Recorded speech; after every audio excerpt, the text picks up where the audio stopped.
Clube dos Poetas Vivos. Uma parceria Casa Fernando Pessoa e Teatro Nacional Dona Maria II.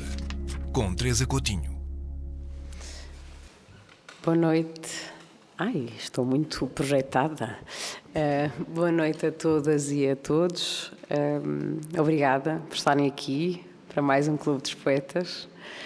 Eu tenho muita sorte. Estava hoje a pensar sobre isso, muita sorte em continuar a fazer o clube já há alguns anos e passar por aqui tanta gente, estávamos a falar sobre isso, tanta gente que eu gosto realmente e que para mim é uma grande alegria ter ao lado. E hoje estou um bocadinho nervosa, não acontece sempre, mas hoje estou um bocadinho porque sou fã, independentemente do clube, do que seja, sou fã do Sholagi há muito tempo e estar ao pé dele e poder conversar com ele e falar sobre a sua poesia e a sua arte e forma de pensar é muito, muito importante. Portanto, obrigada, antes de mais. Obrigado, eu. Temos hoje leituras da Cláudia Semedo e do João Grosso, a quem agradeço também. São presentes também já, enfim, recorrentes destes nossos encontros. E, como sempre, abriremos a dada altura a conversa a quem quiser participar, se assim entenderem. Sholagi é rapper, sound designer, vou mesmo dizer estas coisas. Poeta sónico e visual, tem 3 álbuns, Represálias, Repensar e Repressão. Trabalhou com várias companhias de teatro também, Teatro Griot, Formiga Atómica, Companhia de Atores. É cofundador de Peles Negras, Máscaras Negras, Teatro do Escurecimento, um coletivo de teatro comunitário. É sociólogo e estudou Sound Design for Theatre na Royal Academy for Dramatic Arts, em Londres. Eu faço realço isto só porque falaremos também de teatro aqui, pareceu-me fazer sentido. E hoje vamos estar à volta da sua poesia e de muitas outras coisas. Mais uma vez, obrigada. Obrigado, eu. Olá, boa noite a todas as pessoas aqui. Estou aqui a tremer, mas... Bora.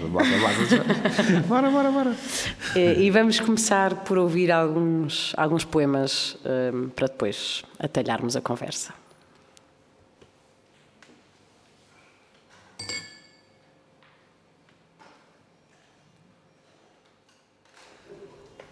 Abril, mágoas mil. Em abril, mágoas mil, trago-as mil, afogo-as nas 1000 águas das memórias 1000 do martelo e da foice. Foi-se a liberdade e ficou o dia do martelo que já não bate, da foice que não ceifa, da cantiga que não pia, a não ser naquele dia de abril. Abril, mágoas mil, trago-as mil, afogo-as nas 1000 águas das lágrimas 1000 de quem a fome ameaça servil. Servil, nação, onde pão lê-se sem til. Lê-se pão dos políticos cara de pau, daquele euro que é o dobro de 100 paus, dos polícias que descarregam o pau num povo agarrado ao pau. De abril. Abril, mágoas mil, trago-as mil, afogo-as nas 1000 águas das caras 1000 de quem a luta ameaça-se febril. Fabril, nação localizada depois, lê-se deslocalizada das fábricas, das decisões, das divisas que se abatem sobre a terra, a parênteses enterra a quem as cultiva. Lê-se enterra a quem as cultiva, das couves que são de Bruxelas, do alho que é francês, do presunto de Bayonne, das salsichas de Frankfurt e um buquê de flores de Holanda, para enterrar abril. Abril, águas 1000, trago-as 1000, afago-as nas 1000 águas das cores 1000, desse arco-íris pouco primaveril, das cores que se debotam de significado, do verde sem esperança, debitado no recibos, num laranja do pôr do sol da liberdade, num rosa anoitecer da justiça e num vermelho derramar da igualdade. E um azul e amarelo a renascer do patriotismo, salgado e azarado, acinzenta-se o tempo para este 1º de maio e rejuvenesce-se a fúria do 10 de junho de um país que cortou os pulsos, mas esforça-se para erguer o punho. Abril, mágoas 1000, trago-as 1000, afogo-as nas 1000, muitas 1000, que nesse dia estarão nas ruas da amargura, celebrando abril.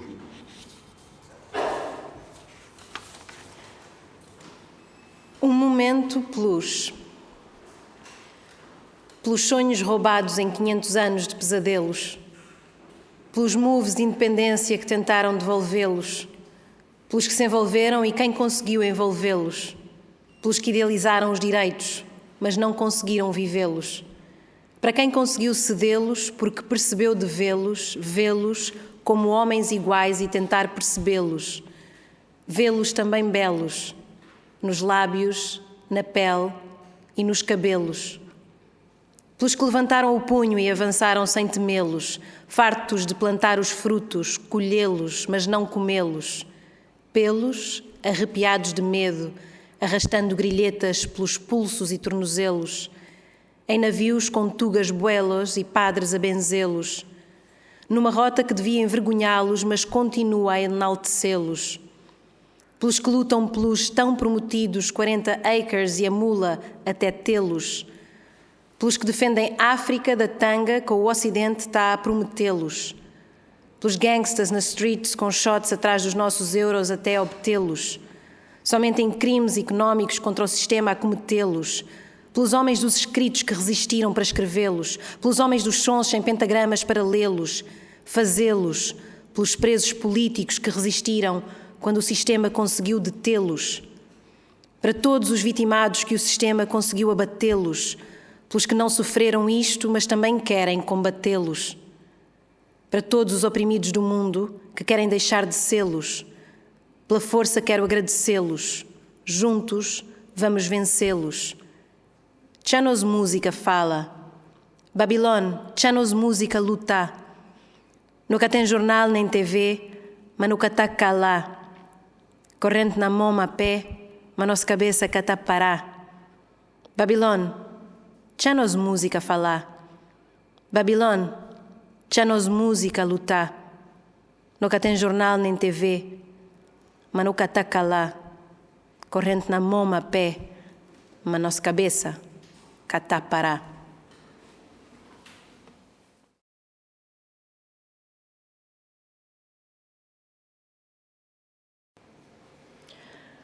Máquinas que falam por pessoas, pessoas que falam com máquinas, máquinas fazem-se de boas, pessoas fazem-se de máquinas, máquinas fazem das boas e pessoas fazem as máquinas, máquinas fazem-se as pessoas, pessoas jazem nas máquinas, pessoas radicam-se em máquinas, máquinas irradicam pessoas, máquinas não erram como pessoas, pessoas erraram com máquinas.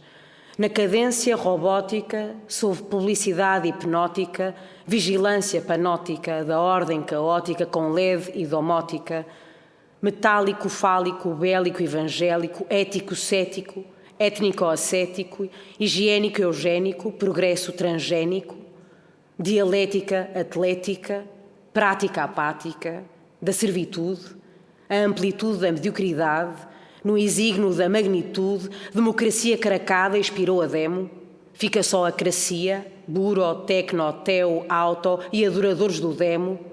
Não falo de Lúcifer ou Satanás, mas dos adoradores de bombas, IMO, Nishan, ideológico patológico, medo virológico, tecnológico, virológico, autoimune, consonância dissonante de partidos com autotune, voto de silêncio no auge da informação, devotos do silêncio e do caos da informação, ruído, distorção, biodiversidade ou bioadversidade, micro-ondas, microchips, microprocessadores, microfones, micróbios, afroclausura, euroglobalização, livre circulação de bens e pessoas de bem, livre estrangulação de bens e pessoas de além, mar, portugueses de bem, além-mar, porcos, porcas e parafusos e pessoas multiusos, multitarefas e literado, multifuncional desqualificado, multicultural aculturado, multinacional uniformizado, uniestrutural multipartidarizado, multipartidário monogovernamental, plurirracial eurocêntrico, difusão do concêntrico, ego-euro-andropocêntrico, geneticamente modificado, eticamente modificado, sociedade de vidro, sociedade in vitro, sociedade em nitro, a receber a conta gotas, a dar o litro, reverse, Rebot, resit, delete o progresso desta elite.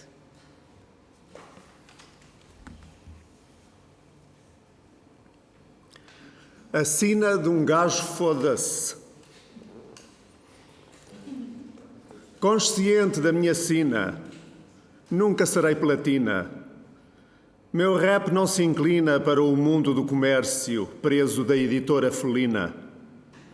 Passo noites com fome, sem dinheiro para a renda, para o carro, para a gasolina. Mesmo assim não vendo a música para fugir da ruína. Somente para as ruas de Pretogal esta merda se destina. My peoples, lá na esquina. Exceto para os necrófagos parasitas, que tentam ficar com aquilo que um niga traz quando volta da rapina. Muito pataqueiro perde a eliminatória, a tentar ver se me elimina. Lâmina china o infrator no meio da neblina. Não falo demais, somente a mim o meu discurso incrimina. Nigas conhecem a puta da rotina, igual somente à espera que o diabo defina a minha sentença. Minha rima esgrima, mas não mete comida na despensa. À noite um niga lagrima, mas o corpo faz aquilo que a mente tensa pensa na rua onde a ofensa é intensa e o crime não compensa, mas a honestidade só oferece a fome como recompensa, vivendo na linha fina entre o bem e o mal, o legal e o ilegal, a sanidade ou a insanidade mental. Meu rap é que me equilibra. Espalho a violência através da rima, arma que só o skill da rua calibra. Niggas pensam que são de ferro, mas isto fura-lhes como fibra.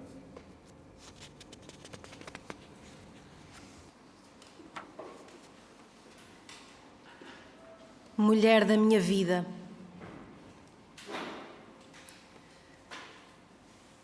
Seriam precisas milhões de palavras para te dizer quanto sou grato por tudo o que fizeste para não me faltar comer no prato, o quanto te maltrataste para me poderes dar um bom trato. Se eu me ajoelhasse perante uma imagem, ela seria o teu retrato. Pelo tanto que limpaste, pelo quanto cozinhaste, por tudo o que aturaste para me criar, eu agradeço. O meu amor por ti é como o teu por mim, não tem preço. Às vezes fazes anos e apenas um beijo eu te ofereço. Mas é por falta de paca, não é porque te esqueço. Nunca esqueci ou esquecerei toda a tua luta. Tu mesmo me disseste que para nada me faltar, se fosse preciso, tinhas sido prostituta. Mas graças a Deus não foi preciso. Sempre houve pão e às vezes uma fruta. Porque mesmo sem escola sempre foste uma mulher bué da astuta. E mesmo que a gente às vezes discuta, sempre que erro chega à conclusão que tens razão quando me dás um sermão e dizes, meu filho, para e escuta. Que o mundo traiu-te e hoje é pela vida a tua disputa.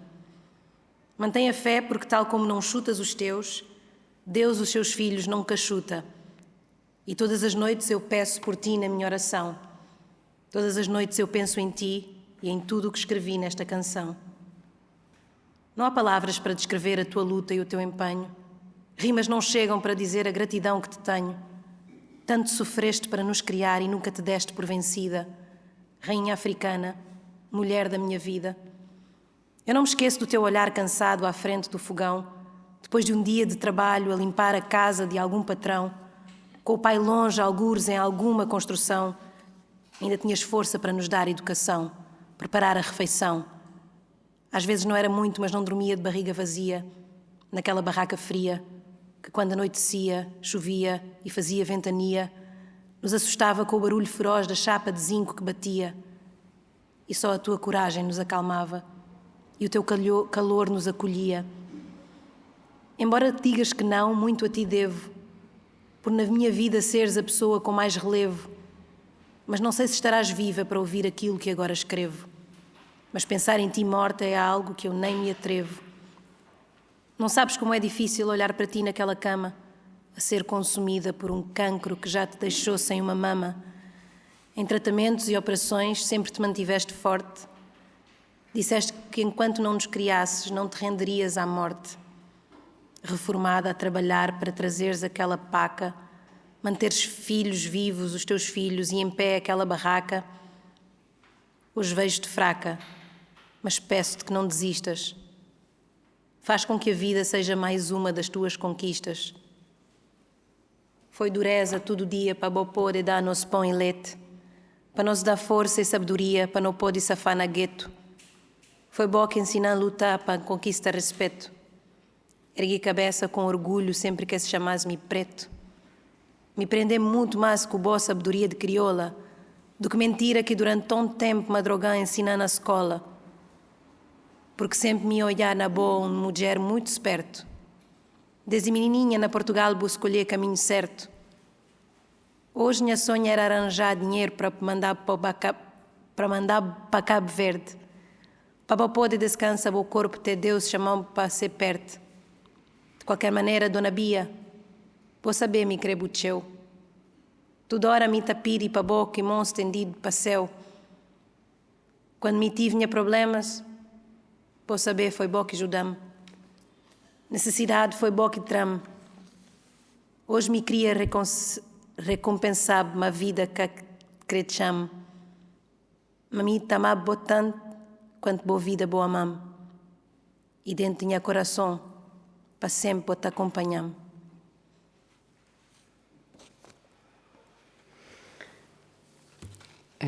Depois destes textos que eu acho maravilhosos, mas é sempre uma escolha que às vezes pode ter contraditório, já vamos falar disso. Chulage. Se calhar podíamos até começar por falar do que é que tu sentes ao ouvir, não é? Estes textos que são de momentos muito dispares do teu percurso. Mas aquilo que eu pensei que poderia ser o início desta conversa, e porque também fiz o meu trabalho de casa e estive a ler uma série de coisas, e há uma coisa que tu disseste que me marcou bastante, que é que o hip-hop, tudo começa com o hip-hop, e o hip-hop para ti foi a possibilidade de uma ruptura estética e política. E gostava que falasse um bocadinho sobre isso, porque é que isso te pareceu uma possibilidade a determinada altura, quando começas a escrever, não é? Imagino eu, começas a escrever porque começas a interessar-te também por hip-hop. Yeah. O hip-hop é aquela coisa que eu digo que é possível seres poético sem teres um nono, estás a ver? É possível fazeres música sem teres ido ao conservatório. Essa ruptura por exemplo, eu cresci, a minha mãe veio para este país num barco chamado Niassa, em 72, e nós fomos morar do outro lado do rio, num antigo convento em que as pessoas foram erguendo barracas. O horizonte, para quem cresce ali, é um horizonte de margem, né? Tu estás à margem do centro, daquilo que é possível, daquilo que é do acesso. Então estas coisas, né? Quando nós entras na escola, tu tens que ir reto para aquele trabalho que te vai fazer ganhar aquele dinheiro rápido, né? Emancipar-te da casa dos teus pais rápido. Muitos de nós, naquela altura, eu estou a falar dos anos 80, não estou a falar agora, muitas coisas mudaram, estes poemas, estes textos, alguns são dos anos 90, não é? Tu tens que dar a tua pedra, como nós dizemos. Então não estás a pensar em ser músico, em ser pintor. Eu tenho um primo que quis ser pintor, o pai dele pôs-lhe na rua. Não, tens que ter um trabalho decente. Porque naquela altura a pressão de ganhar dinheiro, de sair da barraca, disso é grande. Então estes são sonhos. É? Por outro lado, tudo o que tu vês como retratado, isto é arte. E é como aquela socióloga da arte, a Luísa Totti, diz, né? Quando nós dizemos o que é arte, estamos automaticamente a invisibilizar, a dizer isto também não é. Se isto é porque isto não é. E tudo o que é-nos dito naquela altura que é, nós não nos revemos lá, não é? Ou estás lá no fundo do quadro, ou nem estás lá. Então o hip-hop, quando chegou, eu tinha acho que 13, 12, tu ouves... A migração cabo-verdiana vai muito para a América, Holanda, a França, e os discos circulam assim. E um amigo meu emprestou-me um disco, da Zulu Nation, e essa pessoa rapava sobre coisas como racismo, morar na rua. E foi a primeira vez que eu ouvi falar exatamente do que eu estava a ver, quando abri a porta, sabes? Até aí não tinha ouvido música que falava disso. Então isso foi uau. Então, afinal, também é possível isto ser arte. Também é possível falar, expressar-te através disto. Obviamente, na altura, o hip-hop agora é uma música celebrada, até está no mainstream. Na altura, nós ouvíamos, hip-hop é música do preto, hip-hop é música de bandido, hip-hop é música da margem. Mas é esse caminho que nós fomos fazendo, esse novo aprendizado que é lindo. Porque o hip-hop samplava o soul, o rock, o blues e outras formas de música. Samplava, cortava, chopava e tornava a dar. Então essa sobreposição, esse baralhar para tornar a dar, para te expressares em cima dos tons que já existem, mas que tu vais reconfigurar, para mim é uma ruptura estética. Não é? Ok, está lá o tom, mas imagina, tem uma sequência de notas que fazem uma melodia, mas tu podes cortar e fazer da tua maneira, mas tu não tens o instrumento e tu não foste à escola para tocar um instrumento, mas tens uma coisa que grava, corta e voltas a dar e faz a tua música.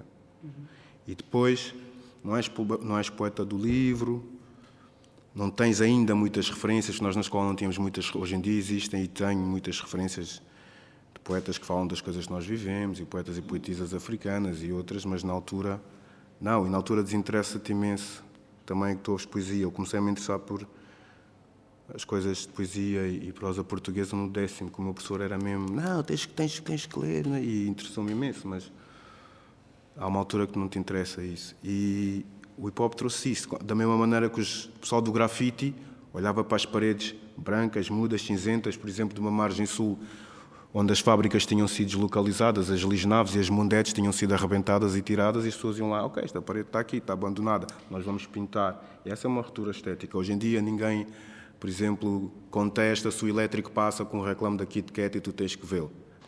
Não é? Isso também é interferir no teu espaço público. Não foste tido nem achado. Tens essa publicidade a arrebentar com os teus olhos o dia inteiro. Já não há um sítio assim calmo onde tu pões os teus olhos, não tenha lá uma coisa qualquer a aliciar-te, não é? Mas na altura o grafite era um escândalo, mas no fundo as pessoas iam lá se expressar.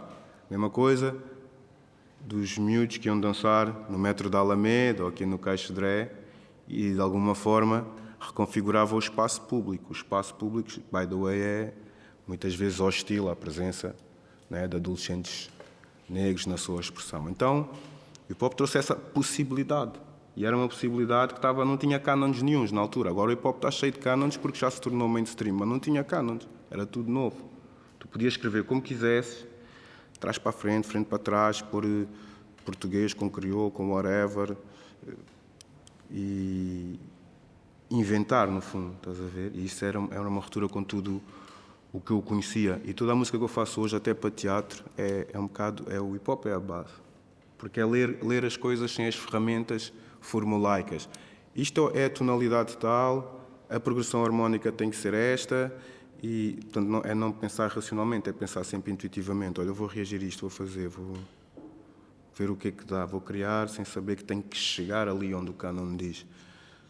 E essa foi a minha abordagem. Eu nunca andei nas escolas de escrever, de pintar, de fazer música, então aquilo foi uma possibilidade que na altura era a única. E que idade é que terias quando a partir dos 13, 14, 15. Isto era uma pergunta que, para quem escreve, para dizer, para cantar, às vezes pergunto-me se tu, quando escrevias, se a relação entre aquilo que escreves e o dizer era imediata, ou seja, se tu escrevias e dizias para te ouvires, se havia esse exercício. Não, eu escrevo mesmo para escrever. Eu escrevo no autocarro, no barco, eu não escrevo em casa, não escrevo quando estou ali na zona, eu escrevo muito engatilhado pelo caminho e pelas coisas que eu vejo. E normalmente é escrever, às vezes até é para deixar as coisas que estão que estar na altura saírem, ou outras, não é? E não tinham uma relação com a música, até porque eu não tinha beats na altura, nós vamos começar a ter caixas de ritmos um pouco mais tarde, então era escrever para dizer na rua, mas primeiro escrevias, e era muito aquele AB, AB, AB, aquela rima monótona na tarola, no 2, no 4, no 6, no 8, e tá, tá, tá, tá, tá, tá, tá, tá, tá, tá, tá, tá, tá, tá, tá, tá. E depois, quando tinhas o beat, encaixavas, mas eu mais tarde, porque começo a gostar de escrever, só escrever, começo a escrever coisas que não encaixam nada no rap, e daí que vem surgir o Acapela 47, que eu vou escrever isto só... A maneira como eu escrevo é métrica, não quer ter beat, que é para poder dizer isso como eu sinto e sem a marca do tempo do instrumental, não é?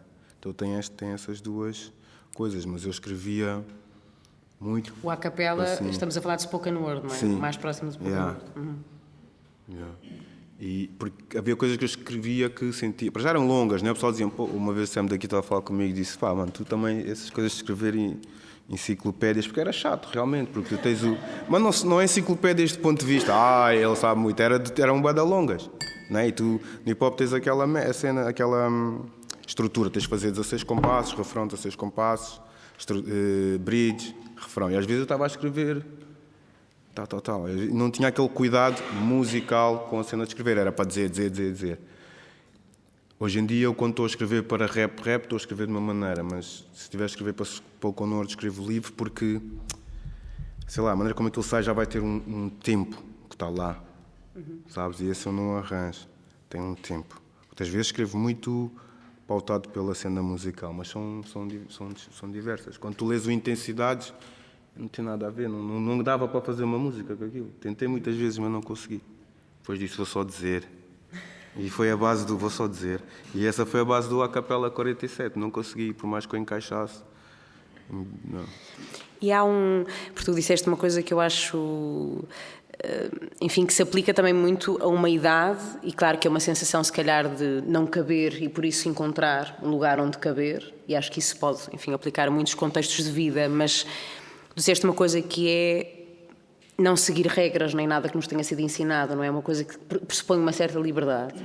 E estavas agora a ouvir alguns poemas e disseste, eu não gosto muito daquele texto. Pressupõe uma liberdade e um acesso, não é? Porque se tu acessas aquilo, por exemplo, se disserem isto é a arte, tu tens que acessar a uma série de escolas ou veículos ou gatekeepers para entrares. Dizes, ok, eu não quero saber, vou fazer assim. Isso vai fluir de outra maneira, então não vais precisar dessa estrutura. Não é? Por mais que vais estar sempre em diálogo com essa estrutura, vais ir de outra maneira. Não é? Mas quando tu ouves ou lês esses textos que se calhar que têm mais tempo e que estão mais localizados nessa altura, depois de tanto caminho e tantas coisas que provavelmente aprendeste e que também percebeste como funcionam e que usas, não é? E depois às vezes te libertas delas e voltas a usar, quando ouves, sentes que há qualquer coisa que com a aprendizagem e o caminho também se perde? Ou seja... Não se perde, mas vai mudando, não é? Porque, por exemplo, eu digo isto porque às vezes nós ouvimos, sei lá, eu leio uma coisa que escrevi com, não comparando obviamente, mas uma coisa que escrevi com 13 anos e há qualquer coisa ali que apesar de eu pensar, meu Deus, que vergonha, que tem um fulgor que parece incomparável, não é? Que é de uma... Tu, quando tens 17 anos, vais dizer as coisas uaia, como a gente diz em crioulo, não é? Não queres saber, eu vou dizer assim. Exatamente. Verdades mas, como... Sim, as tuas verdades, não é? Verdades, sim. Pronto, as tuas, aquela que tu sentes naquele momento e vais dizer assim. Estás a ver? Como se diz em crioulo, cran, pram, vai direto. Estás a ver? Vai frontalmente. Mas depois, e nós quando somos adolescentes, somos ainda um universo. Depois começamos a ficar mais multiverso, né? Mas eu também estou a perceber isto. E aí começas a querer dizer as coisas de outra maneira. Aí no caso da cena de um gajo é só porque ele diz niga. E hoje em dia, depois, com 17 anos, eu não tinha lido Baldwin ou Fanon talvez já um bocadinho. Hoje em dia eu sei que essa ideia de negro é uma ideia construída em contraafirmação. Isto é branco, isto é negro. Então, hoje em dia, essa palavra niga, que ainda por cima é uma palavra que nos chega pelo rap afro-americano, não é uma palavra que eu quero usar, mas entretanto tenho um projeto chamado Preto, porque, ok, vou fazer esse diálogo. O que é? Eu sou preto, mas não, eu sou preto, vou-me reconstruir como eu quiser, que é um bocado aquela questão por trás do Peles Negras Máscara Branca de Fanon ou do Baldwin. Mas já há uma reconstrução, eu já consigo argumentar, já não vou usar aquela palavra acriticamente só porque me chegou através do hip-hop. Hoje vou dizer preto, mas estou com o peito aberto, estou com o pescoço como deve ser, estou assim, não, estou a falar preto para não saber. Estou pronto, agora vamos falar. É diferente. Então foi só porque eu ouvi isso muitas vezes. Depois porque, ok, aquilo era rap, assim, só, aquilo é uma coisa que no hip-hop a gente chama um ego trip, não é? Um exercício de eu vou só bater nos outros MCs. Não, é mesmo uma vertente do hip-hop. O meu som mais celebrado chama-se Rhyme Shit Kabbalah, que são... Pronto, várias linhas só a arrebentar com os MCs, que era o que nós tínhamos e que eu continuo, mas não tem a ver com arrebentar de bater, tem a ver com quem é que tem mais skill, quem é que escreve melhor aqui, que é nós costumamos dizer que os MCs têm sempre um grande ego. MC é mestre de cerimónias, O rapper, como se conhece no hip-hop, chama-se MC, não é? Porque os DJs tocavam nos pratos e os MCs eram aquelas pessoas que iam comentar: olha, esta é música tal, clap your hands everybody to the beat and don't stop. Mas depois... É o MC, mas depois ele desenvolveu para fazer rimas. Mas nós tínhamos aquele ego de quem é o maior MC, quem é que rima mais, que é uma coisa... Desenvolveu uma competição super saudável no hip-hop, porque se eu ouvir, tu ouvias o Sam daqui, ou o Samuel, alguém a fazer um grande som, não, mas amanhã tem que arrebentar esse som.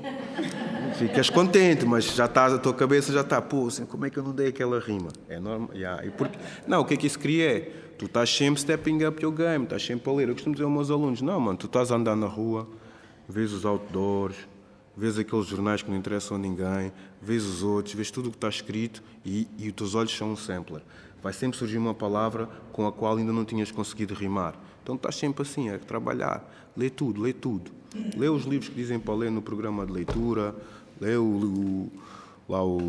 aquela cena do Lidl, lê tudo, whatever, porque tu estás sempre a... Não, é verdade, já encontrei palavras em todo o lado, então tu estás sempre... E escuta tudo. Não é? Escuta e guarda. Quando não conheces a palavra, escreve e vai procurar. Não te esgotes em fazer... Porque chega um momento que tu esgotas. Não é? Fizeste aquelas músicas, bateu. Então estás sempre à procura. E há aquele dia que tens aquela rima que diz, ainda ninguém deu essa rima. Yeah. E esse é o trabalho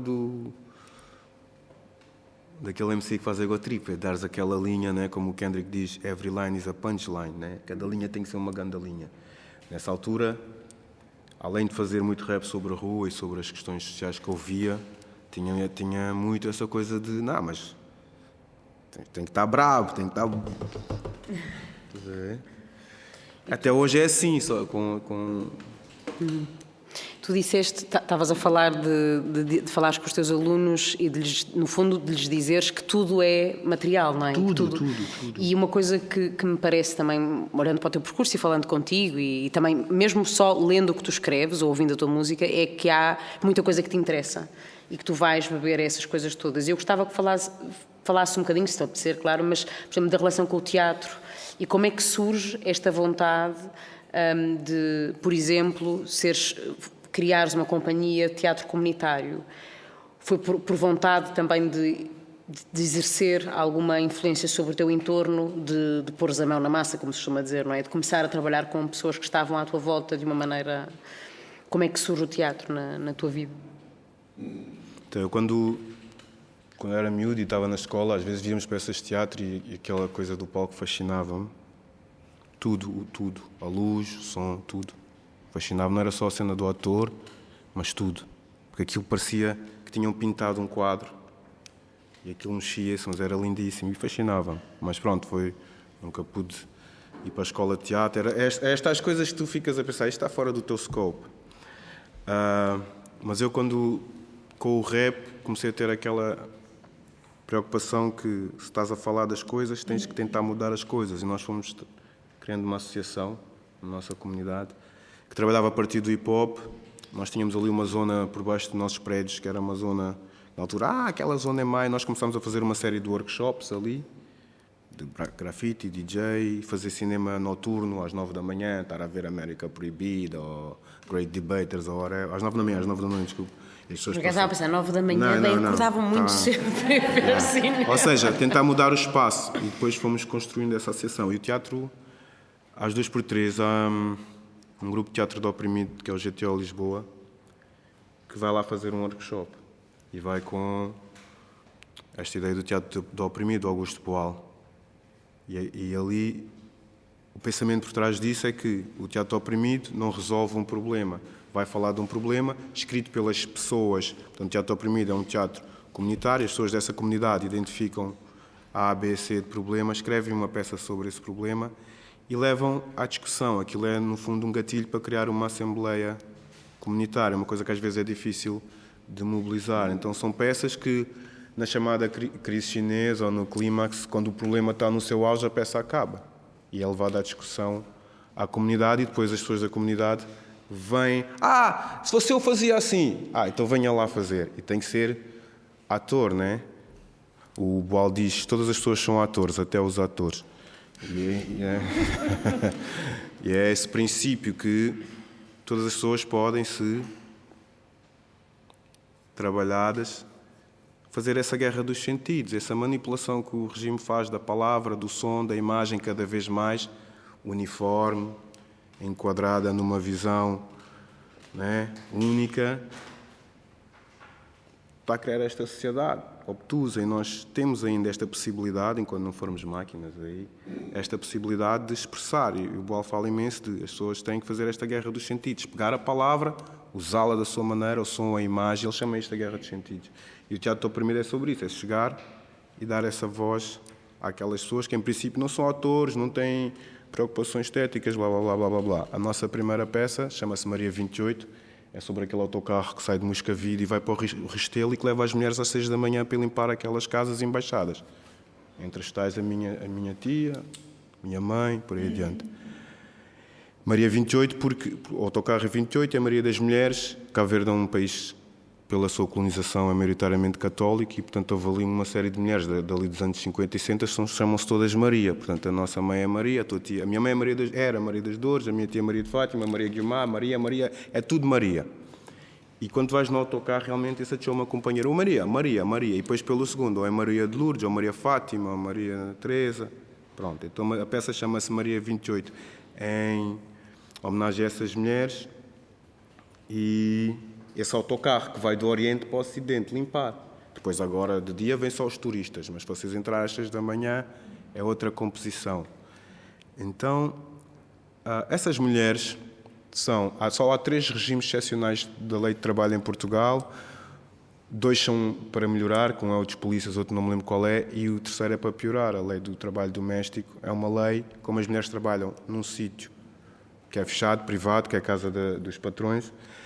Essa lei tem uma série de questões que não deixa, por exemplo, a inspeção de trabalho ir lá, blá, blá, blá, blá, blá. Estas mulheres estão em regimes, não vêem as suas doenças profissionais reconhecidas, trabalham com o valor da hora delas é muito baixo, o regime de desconto da Segurança Social é diferente dos outros, uma série de coisas. Então, na altura, nós estávamos a alfabetizar uma série de mulheres cabo-verdianas e propusemos, a partir daí da alfabetização e daquela ideia da palavra geradora do Paulo Freire, construir uma peça. E essa foi a nossa primeira peça. E fomos de bairro em bairro, tivemos a Rentela, a Buraca, a Quinta da Princesa, por aí adiante, a discutir a peça. E gravávamos os fóruns e levávamos o fórum, que é essa tal assembleia, de zona em zona, para continuar a discutir, porque o objetivo era tentar mudar essa lei. A nossa peça atual chama-se Minha Casa, Minha Morada, que é sobre esta questão que a gentrificação de Lisboa está a afastar as pessoas todas ali no Sul e está a aumentar as rendas. As pessoas estão a ser expulsas. A questão da habitação vai piorar e piorar e piorar. Não só as rendas aumentaram imenso, como há pessoas que não vão conseguir mesmo ter casa com valor, mesmo trabalhando. Há sem-abrigos, pessoas sem casa que não é o seu típico sem-abrigo. Você pode dizer, era o toxicodependente. Não, são pessoas que levantam e vão trabalhar, só que a ganhar 600 euros com a renda de 700, 800, não dá. Então há uma remoção, um displacement das pessoas, Almada, Seixal, Barreiro e nos outros sítios. E esse problema é grave. Então nós andamos a discuti-lo também. E há também uma tentativa de expulsar as pessoas que estão na habitação pública, porque como não se está a construir habitação pública, estás a fazer uma espécie de gestão da pobreza, né? Tira-se uma pessoa, mete-se outra, tira-se uma, mete-se outra. Porque não se construíram casas em 90, no PER, pós 70, no PIS, e não se construíram mais casas de habitação pública. Então esta questão é uma questão que está aí para arrebentar, anytime soon. Não é? E nós temos essa peça que está a discutir. Portanto, é um tipo de teatro comunitário. Para mim foi uma oportunidade, assim, no meu egoísmo, de fazer teatro também. Não é? E começámos... No teu egoísmo muito altruísta, não é? Não, mas no meu egoísmo de... aqui que eu vou fazer teatro. E aprender. Não? Entretanto, nós já não fazemos... Nós fomos tendo várias formações. Eu, por exemplo, eu fui para a Royal Academy, tipo, a jogar roleta russa, nem sabia... Eu sabia que nunca entraria nessa escola como ator, mas sabia que com o som, com a experiência que tinha de som, talvez desse. E consegui, estás a ver? Mas a minha intenção não era a cena de som. A minha intenção é estar nas salas de ensaio, estar a ver o que é que o encenador faz, o que é que a encenadora faz, o que é que a atriz faz, o que é que o rapaz da luz e a designer de luz fazem, como é que aquilo era pensado. Não é? E foi 2 anos que tive essa oportunidade de conhecer o teatro por dentro. daquele lado que muita gente não se interessa, que é o lado técnico, mas também deste lado ver as duas coisas. E depois voltar para tentar criar essa condição técnica, mas também estética, de peles negras, máscaras negras, para, independentemente de estarmos a fazer teatro na rua, termos mais e mais e mais e mais condição estética e técnica. Está a entender? É um bocado disso, já. Se calhar ouvíamos mais alguns poemas do Solages e depois vou-te desafiar para ler também.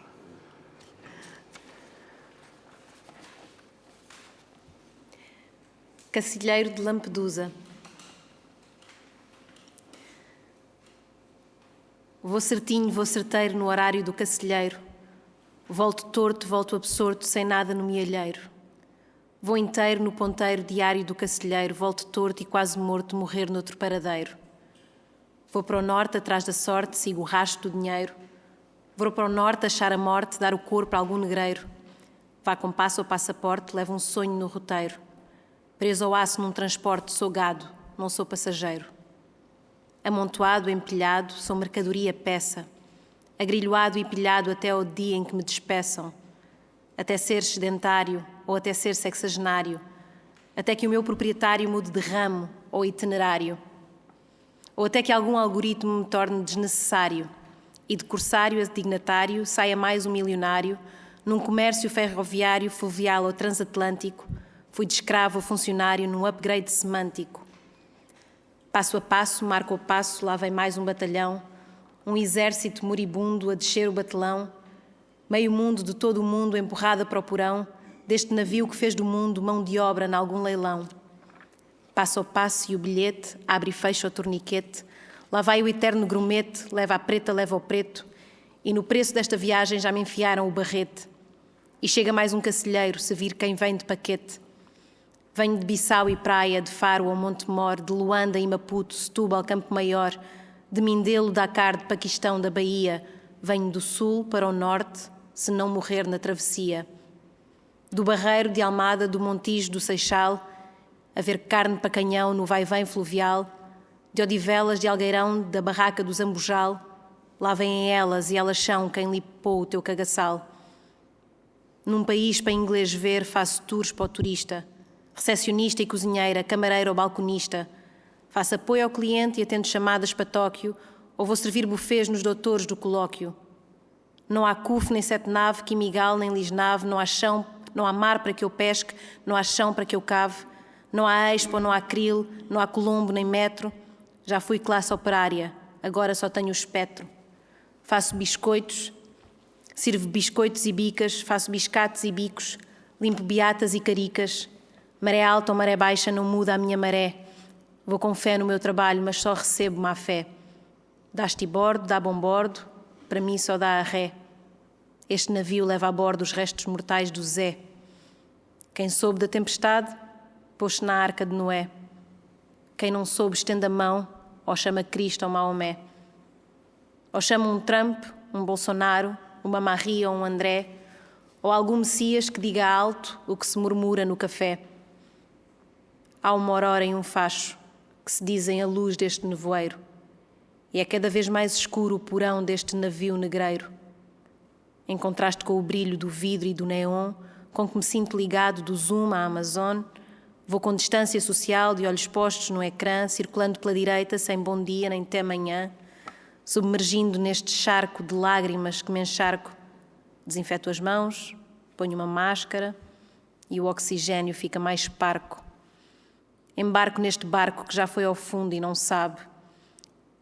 E náufrago a sul de uma Europa que diz que aqui já não cabe o desespero dos países que ocupa, que suga, corre um rio de sangue da carne que subsubaluga, cacilheiro da Transtejo ou cacilheiro da Sofelusa, cacilheiro do sul que serve a fidalguia lusa, nau que vem servir o turista do cruzeiro com que se cruza, cacilheiro do Tejo, cacilheiro de Lampedusa.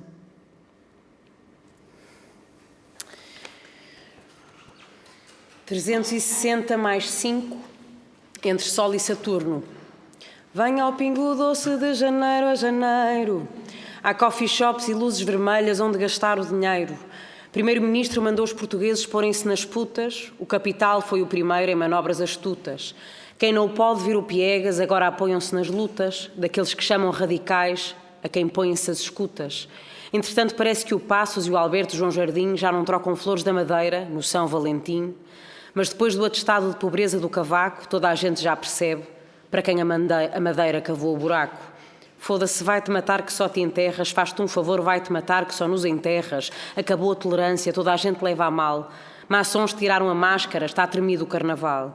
Há alguém que desfila sempre igual, é o Zé, vestido de bobo, e há alguém com pele de coelho, que afinal é o lobo. Março, nunca houve uma primavera assim. É que estou em Lisboa, mas faz o frio de Berlim. Preciso de aquecer. Atenas, mandem-me capim. Que o inverno de Moscou era mau, mas afinal a primavera de Praga não foi menos ruim. Entre o petróleo do Obama e o gás do Putin, a EDP subiu os preços. Arranjem-me um camping. Que o iluminismo de Paris já não chega a mim. E se depender de Londres, este nevoeiro não tem fim. Para que o muro caiu, se vão erguer a grande muralha de Lisboa a Turim. 300 euros por mês a 8 horas por dia, afinal estou em Pequim. Europa querem-me escravizar, afinal estou no Benin. O cravo já deu o que tinha a dar, quero uma de jasmim. 200 mil no dia 12, mas deu festa, não motim. Em abril já não caem as 1000 águas da liberdade. Revolução foi considerada senil. Não há paus nem engrenagem, nem dinamite no carril. Sem agricultura não há foices, sem fábrica não há martelo, não há crel, não há cril, está tudo encostado no café, sem papiros, só suspiros, de desesperos e uns tiros na ponta do night e Babylon que vem aos tiros na ponta da night para conter a pobreza que gera o fight, antes que pegue. Há bidões de gasosa, meu people que regue, as ruas com 95 sem chumbo, sem medo da troika e a chantagem do chumbo. Em abril águas 1000, no aquecimento global, em abril chamas 1000, eu chamo 1000, ele chama 1000, tu chamas 1000. Pega os fósforos, o Mike, prepara-te para sujar os Nike. Aparece aqui na rua, não me interessa se fazes like.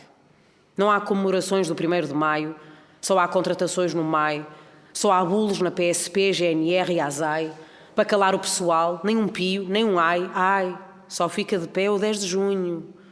Mas como é que um país que corta os pulsos ergue o punho? É o regresso de Saturno, o eclipse de Osíris.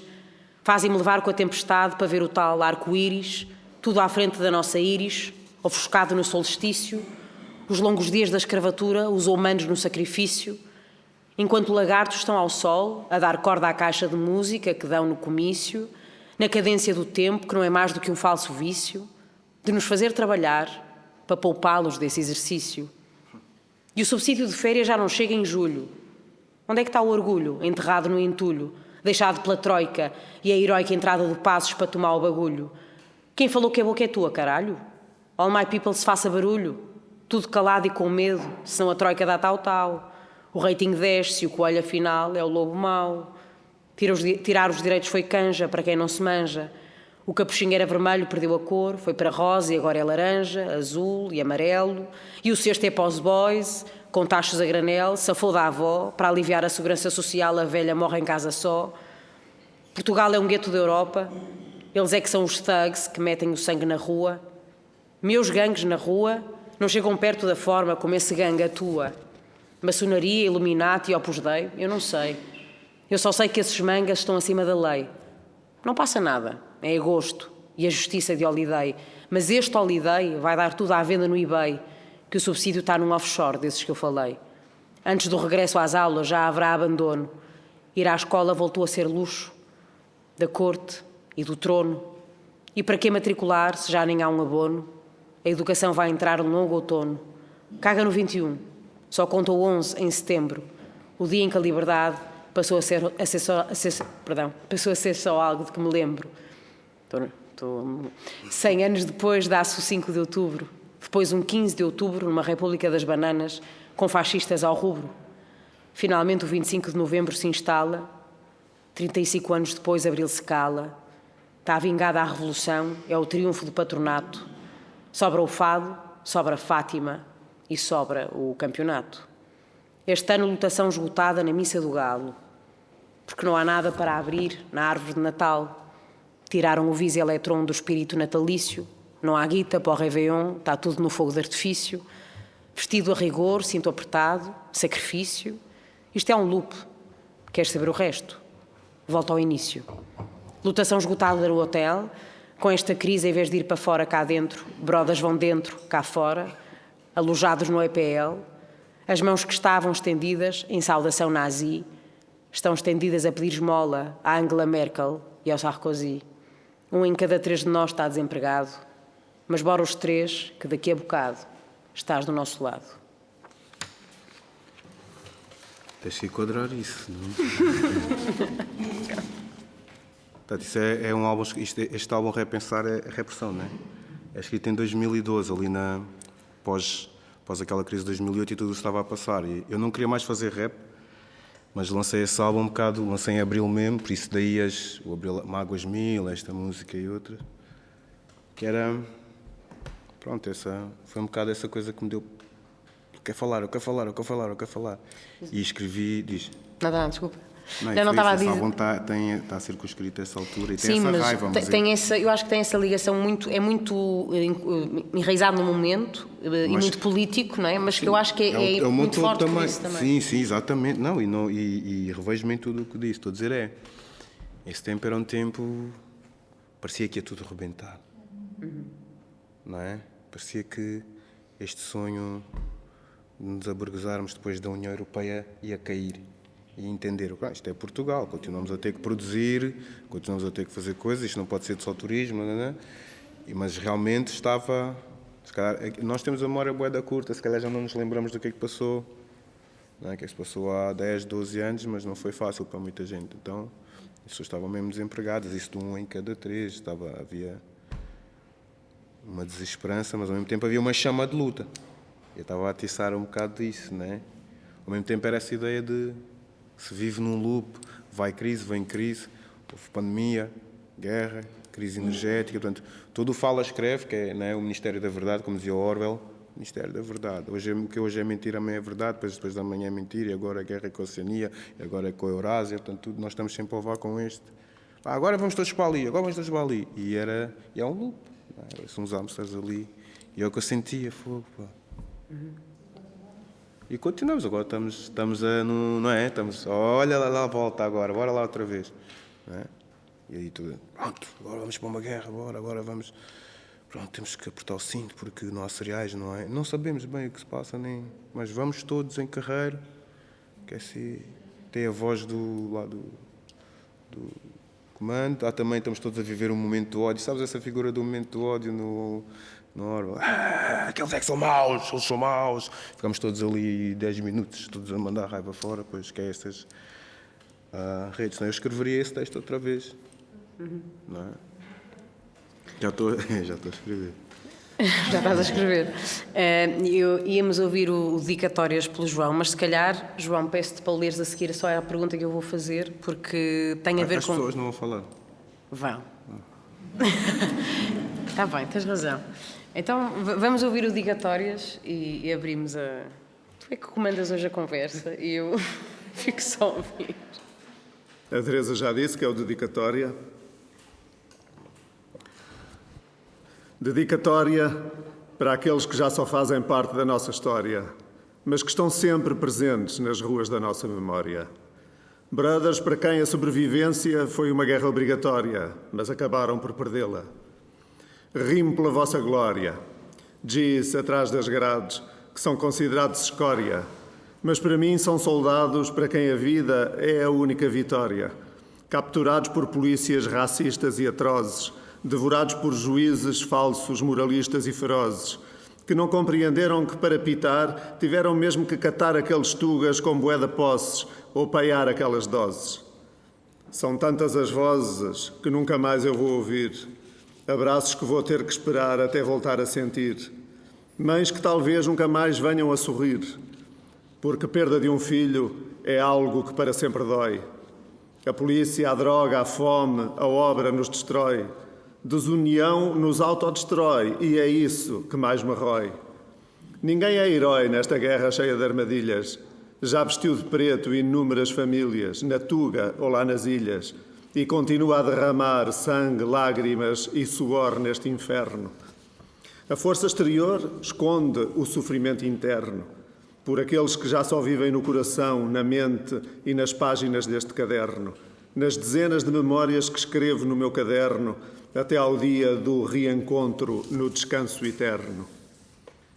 One love para todos os prisioneiros desta guerra, para todos aqueles que já se encontram debaixo da terra, todo o brother preso quando a necessidade suprimia, para todo o niga que ao lado de Deus nos guia. Tanto Peps acabou morto por querer fugir da miséria, do frio e do desconforto. Brothers teriam futuro na arte, na escola ou no desporto, mas que a vida deu para o torto. Tantos, aqueles que contraíram lesões ou morreram em construções, onde trabalhavam para aldrabões. Tantos, vitimados em perseguições de polícia, que fodem o nosso povo com perícia e bué malícia. Tantos, no gueto, por falta de condições, contraíram doenças. Em mais de 1001 formas o diabo vai-nos lendo as suas sentenças, enganando os nossos jovens com desavenças e crime, cash rules, everything around. E por isso o niga prime, um vitimado e outro fechado a pagar pelo crime, enquanto o tuga nos suprime, nos oprime e o seu contentamento exprime. Esse coisa está frio. Tantos, aqueles que eu vi partir no banco de trás de um carro de patrulha. Tantos, aqueles que perderam tudo na ponta de uma agulha. Nigas baleados, faqueados à porta da disco. Tantas fezadas que não valeram a pena o risco. Brothers apanhados em emboscadas, onde a miséria foi o isco, enquanto há filhos da puta livres que roubaram o Estado ou o fisco. Quantos brothers já passaram pelo banco dos réus? Quantos só encontraram a paz e o descanso nos céus? Quantos a polícia filou como se eles fossem troféus e escondeu a verdade como falsas virgens escondem a cara atrás de véus?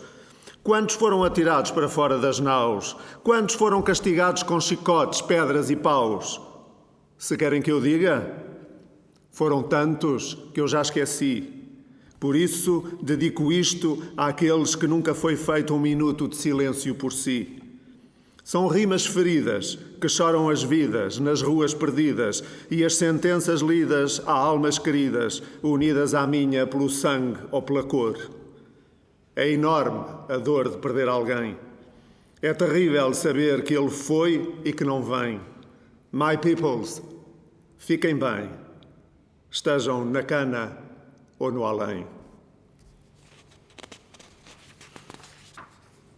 Pronto, isto é 2001.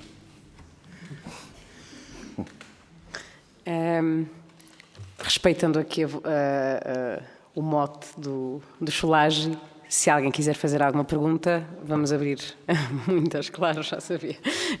Sim, força. Já agora, obrigada por isto acontecer, estou mesmo bem feliz. Estou mesmo bem feliz de hoje ter tido folga para poder estar aqui e Cholage considero tipo um professor mesmo, sou mega fã e ensinas-me boas cenas. E o que eu queria perguntar é, queria que aprofundasse um pouco mais o teu projeto preto e esta ideia de, no fundo, o sujeito negro está sempre superposto, esta subalternidade em que não é sujeito, mas é visto como um objeto. Mas num contexto em que o racismo, no fundo, é uma questão de estruturas e o racismo é estrutural e é o produto de todo um sistema económico, político, etc. Que estruturas é que é preciso criar para quebrarmos o paradigma e as pessoas negras conseguirem ser sujeitas? Essa é a primeira pergunta. E depois a segunda é relativamente às ideias pan-africanas. A luta continua a estar tipo, super bem conseguido, tipo o vídeo, tudo no preto está super bem conseguido mesmo. E eu queria te perguntar, não é até que ponto, mas ainda falta muito na história portuguesa, nós, por exemplo, conseguirmos dar destaque ao papel de Amílcar Cabral, mesmo no próprio 25 de Abril, e ainda falta muito, é uma figura ainda muito underrated e que devia ter muito mais destaque, e todas as ideias pan-africanas, mas ao mesmo tempo, o que é que nós podemos fazer nos dias de hoje, em que temos um contexto em que até muitos sujeitos políticos, pessoas negras, vivem num contexto europeu, por exemplo, eu sou portuguesa, os meus pais são portugueses, os meus avós é que vieram de Cabo Verde e tudo aquilo que eu conheço, obviamente tenho ligação a Cabo Verde e vou tendo cada vez mais, mas aquilo que eu conheço não a Europa, no fundo, é Portugal. E como é que podemos fazer esta mudança também de paradigma, adaptar as ideias pan-africanas aos dias de hoje, e também uma letra que tu tens nessa música, independência na papel, que é independência na terreno, e no que é que se materializa hoje em dia essa independência que ainda falta conquistar, o que é preciso em termos materiais, que independência é que estamos a lutar hoje, e o que é preciso fazer para lutar por essa independência. E pronto.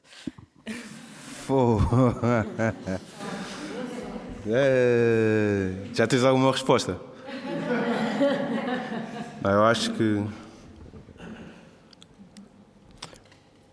há um livro do Felwine Sarr que chama-se Afrotopia, que há ali uma passagem muito importante, que é a questão da demografia em África, que, portanto, antes de interromper-se a história da África, antes dos barcos chegarem lá, a população africana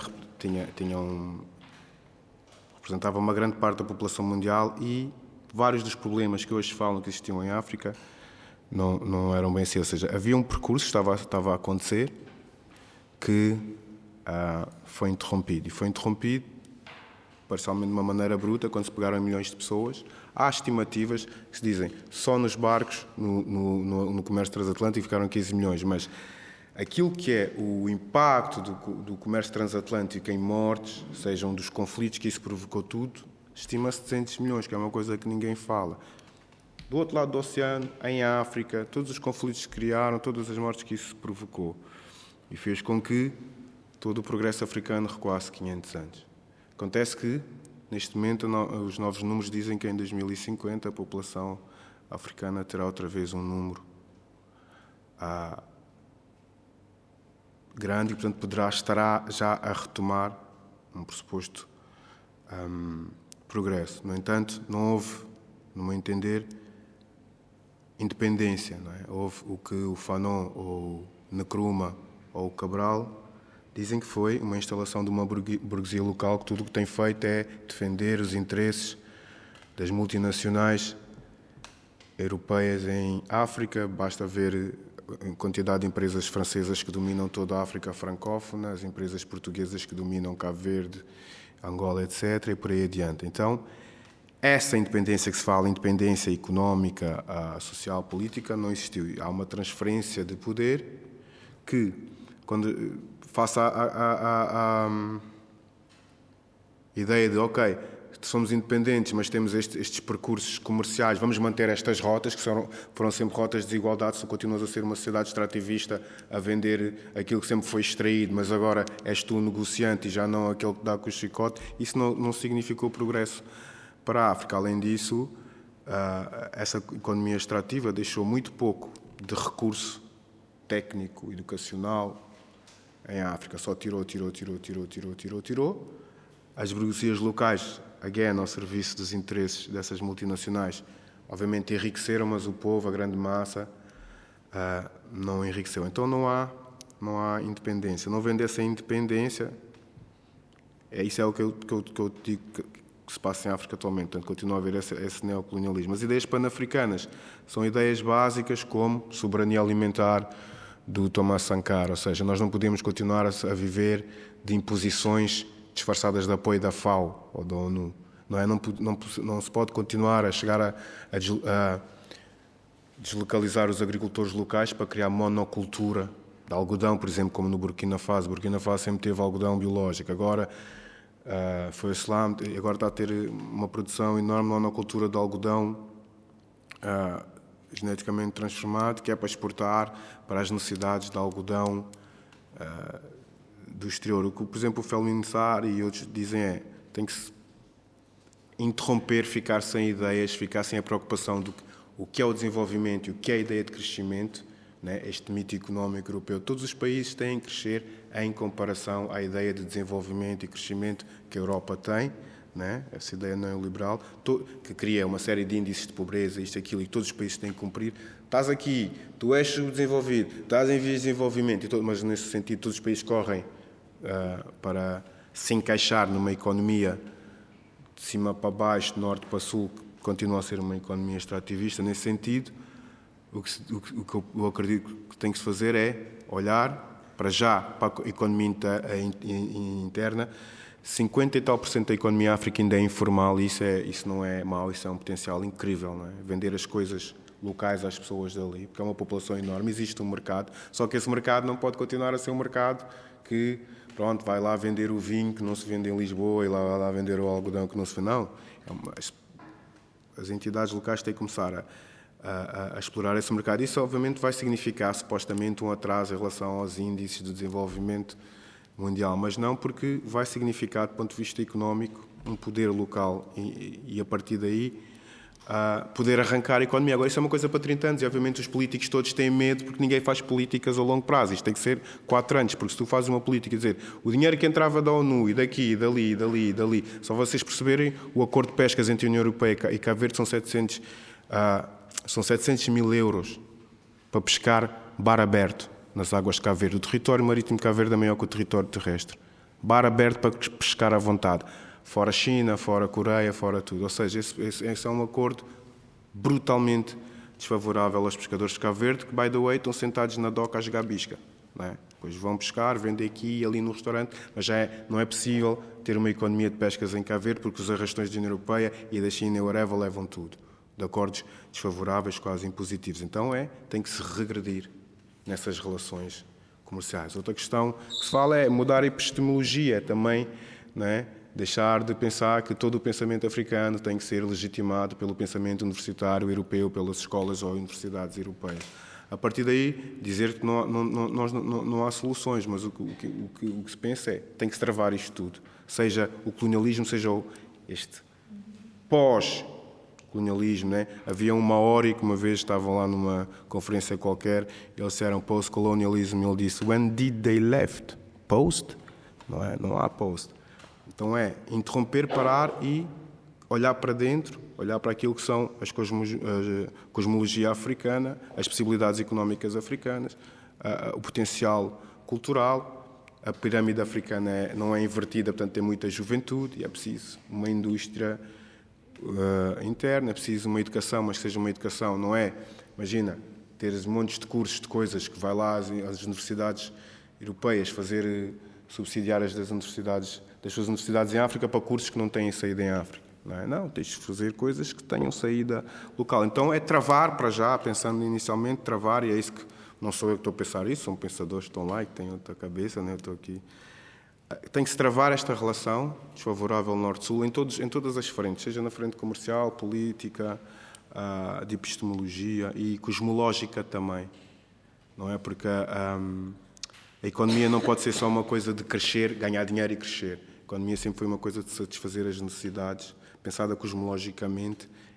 Vamos satisfazer estas necessidades desta família, desta aldeia, desta zona, desta comunidade. Não pode ser só ir tirar, passar por cima. Portanto, até aí está a haver desafios atuais interessantes de pensar a economia não como isto, porque a economia é para lucrar, não, a economia é para respeitando o ambiente, respeitando os ciclos da natureza, tentar-se criar uma economia de satisfação de necessidades e que seja local, e não vamos nem aos produtos das estufas para aqui, nem aos produtos daqui exportados que nem as pessoas daqui vão comer, que é um problema das monoculturas em África. Não é? E, portanto, é interromper esse processo para se começar que foi o que as independências africanas tiveram ou não conseguiram fazer. Tiveram medo ou não conseguiram fazer. Por exemplo, quando a França deixou a Guiné, o Kwame Touré disse, não, nós não vamos fazer nenhum acordo pós-independência. Eles disseram, então não fica nem uma lâmpada. Estás a ver? E essa chantagem foi feita pós-independência, não é? Pós-independência. Então tem que se um bocado retomar, perceber qual é o potencial económico, epistemológico, cosmológico de África. Nós que somos um bocado um limbo, estamos aqui, crescemos aqui, temos esta origem africana, vivemos nesta relação tu cá, tu lá. E nós é também transformar o nosso meio aqui. Está-se a fazer um bocado isso, né? Nós estamos a ser mais visíveis em certas instituições, embora eu não acredite que a visibilidade é poder, né? O Stockley Carmichael, ele disse sempre, Black Power is not black visibility. E nós percebemos, nos Estados Unidos, pós-independência, muita gente foi mayor, foi político, foi isto não significou um improvement da comunidade negra. Aliás, nos anos 80, com toda a política do Nixon e do Reagan, toda a situação piorou. Então, não é porque a visibilidade, a pessoa que vai ocupar o lugar vai resolver, porque isso é uma perspectiva até individualista e às vezes até narcísica de abordar o poder. O poder tem que ser uma abordagem coletiva. Eu ponho um cunho de classe em tudo e, portanto, aí vejo que não é nos aburguesando na escala do poder que vamos, não é porque há um capitalismo Benetton que já mete este e aquela, que as coisas vão se resolver. Há questões, continuar a olhar para as mulheres que passam aí, para as pessoas que estão a ser tiradas das suas casas e perceber em grosso o que é que se está a passar. Essa é a nossa função aqui, penso. Não é? E não tanto aquele discurso que está a ser feito de vamos pôr um preto ou uma preta de serviço aqui, ali, vamos mostrar, então está resolvido o racismo. Não é verdade. Não é mesmo verdade. Não é mesmo verdade. Não é mesmo verdade. E muitos desses problemas que podem parecer que é overreacting, que eu escrevi em 2000 e tal, continua, se vocês forem ver, a população prisional é maioritariamente, em termos estatísticos, é maioritariamente negra. Não quer dizer que os negros cometam mais crimes. Não é? Por outras vezes, se forem ver o que é uma escola nas zonas pobres de Sintra ou da Rentela, que se chamam Territórios Escolares de Intervenção Prioritária, TAPES, vão ver que é ali que estão os professores que estão este ano na Amadora, apontam em Trás-os-Montes, para outro ano estão no Algarve. Ou seja, é impossível construir um mecanismo de educação que tenha em conta que vou estar 4 anos com esta turma, 4 anos com estes miúdos, para ter uma relação com os pais, vou construir um programa a longo prazo.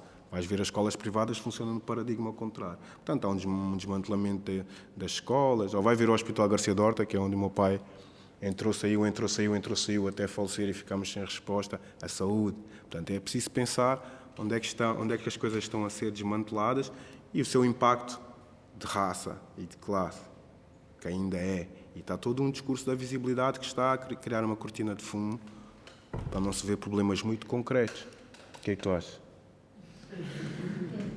O preto é uma abordagem a essa questão neocolonial da África, visto bem, é uma tentativa de discussão desta questão, é uma tentativa de e a luta continua isso, é dizer não existe. O Princito tem uma música linda que se chama Bacandesa, que eu vos convido a ouvir, é lindíssima essa música, cantada em crioulo, mas que fala disso, que ele diz, enquanto o ouro está a subir no faluz, o arroz cai do paraquedas, que é esta ideia de nós estamos a ajudar, e é calcular quanto é que entrou em ajuda, quanto é que saiu em energia, matéria-prima, tudo. Então não há ajuda nenhuma, tudo.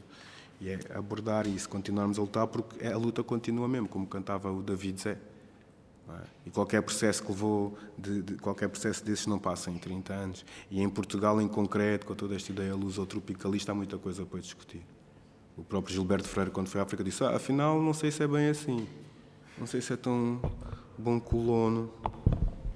Esta ideia de bom colono. Já falei demais, não é? Não. Eu ia-te fazer Não, estás a dizer coisas que todas pedem muitas conversas e obrigada pela tua pergunta, que foi muito pertinente e profícua. E eu gostava só de fazer uma pergunta que tem a ver com isso que tu disseste, até porque estamos no Teatro Nacional e estamos rodeados destas colunas e desta arquitetura e acho que é sempre pertinente falar do que está a acontecer no momento, não é? É impossível fugir ao que temos à nossa volta, a este cenário, e falaste de visibilidade, e eu gostava de te ouvir, enfim, claro que estamos com pouco tempo, mas dentro do possível, sobre esta ideia da representatividade e da visibilidade, e ao mesmo tempo de como isso também traz outras discussões como a tokenização, portanto, tu dizes não é por aí, não é? Porque isso de certa forma também é um aburguesamento.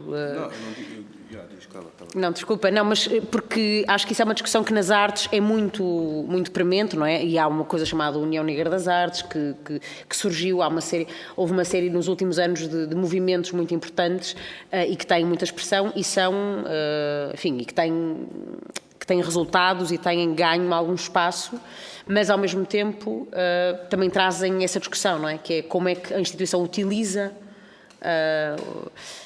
o próprio movimento, não é?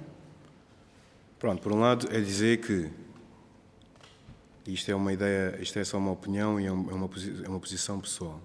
Nesta era pós-George Floyd, muitas coisas foram amplificadas também porque a sociedade, o mundo em geral, teve essa necessidade de amplificar. Ainda assim, esta discussão, foi amplificado o que se fez àquela pessoa, que não era nada de novo, que não acabou ali também, e foi amplificado o nosso trauma. E também se criou essa massificação do trauma, esse ver. Houve um senhor que falou uma vez que eu fiquei mesmo... Ele disse, pá, a quantidade de vezes que se repetiu essa imagem faz lembrar quando se linchavam pessoas nas árvores, fotografava-se e andava-se a espalhar essas imagens para pôr o negro no seu lugar. Ou seja, há muita ambiguidade ainda nesta questão do George Floyd, que não foi discutida porque se amplificou aquela imagem e foi importantíssimo dar essa visibilidade, mas ao mesmo tempo pensar-se que essa visibilidade resolveu as questões, acho que é infantil. Não é porque as redes sociais falaram imenso e porque as instituições, não é? O Kendrick Lamar também agora foi fazer uma coisa para a Louis Vuitton. Não me interessa, não é porque tu estás naquela instituição que se mudou estruturalmente como ela falava, porque isto é o que é importante. O racismo não é porque ele me chamou preto ou whatever. O racismo é uma coisa que está estruturada, vem sendo estruturada. No fim do outro século teve necessidade de ser estruturada cientificamente para se poder justificar que se iam pôr pessoas nos barcos em massa e levar, ou que se ia dar, ou que se ia fechar pessoas em senzalas e explorá-las profundamente, explorar o seu corpo, que, by the way, continua a ser, não é? As pessoas que entram. Agora fez-se este acordo, as pessoas vêm de Cabo Verde conduzir ou trabalhar nos hotéis. Continua a haver esta importação de mão de obra, nada disso é discutido. Quem são essas pessoas, não é? Agora, visibilizar-se isso não resolveu. Visibilizar é visibilizar. Desde quando é que visibilizar é resolver? Eu nunca percebi isso. Visibilizar é visibilizar.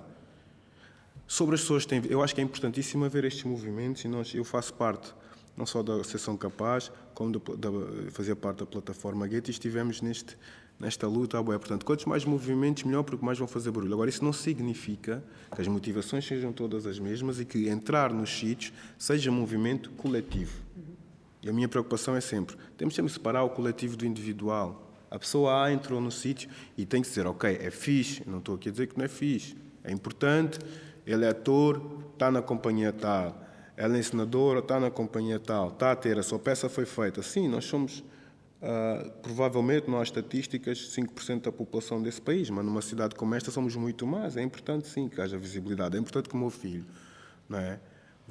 Ainda ontem o meu filho estava a ver uma série de Londres, lá está, onde esse processo está maior, e havia duas das médicas eram mulheres negras. Diz, pai, estás a ver, já há médicas, já não é só empregado isto, aquilo. Ou seja, este processo de visibilização e de mostrar, não, mano, não é só, a mulher não vai ser só a mulher que vai limpar, o homem não só constrói. Esse processo é importante. Agora, não quer dizer que esse processo, por si, seja uma resolução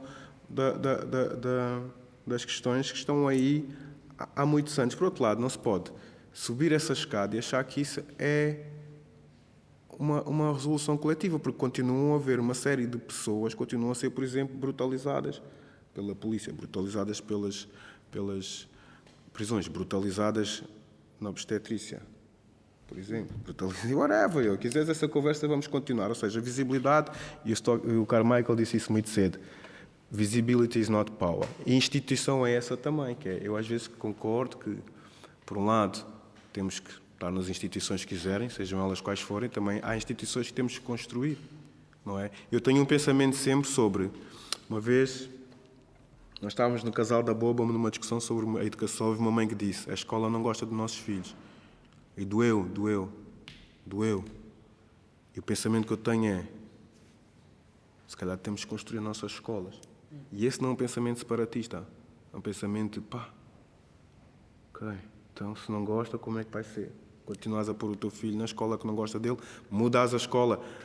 Há essas duas discussões, não é? Há essa discussão entre entrar, mudar por dentro... ou criar alternativas. As duas são válidas. Podes estar a mudar por dentro e podes criar alternativa. Agora, não é porque entraste, estás na máquina, que a máquina vai mudar. Eu tenho uma pergunta que é, se o capitalismo vai ficar melhor se tiver lá um preto, ou se um preto vai ser melhor por ser capitalista? Esta pergunta que é uma pergunta que eu estou a fazer atualmente e estou a escrever uma música sobre isso. Whatever.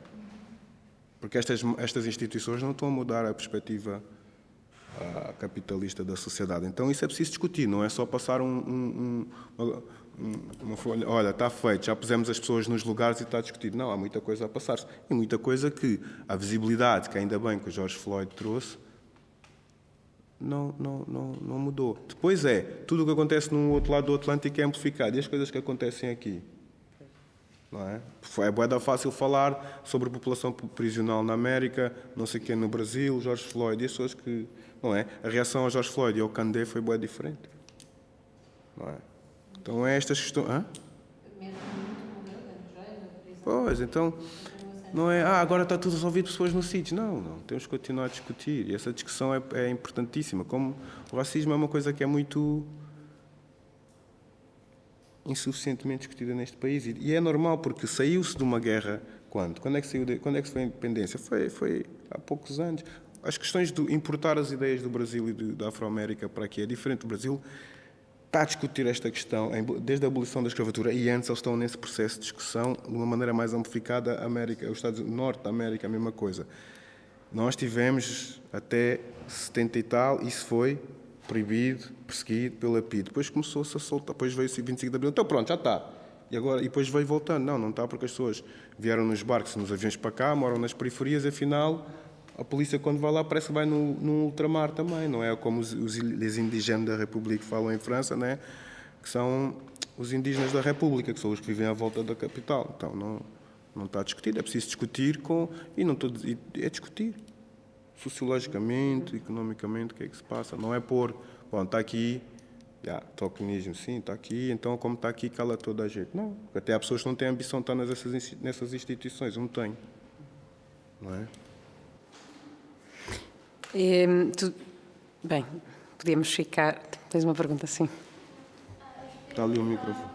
Eu disse isto com este ar, mas não é por decepção de haver uma pergunta. É claro, desculpa, tinha-me esquecido que tinhas uma pergunta. Aviso já que a minha pergunta é um bocadinho longa, só para não...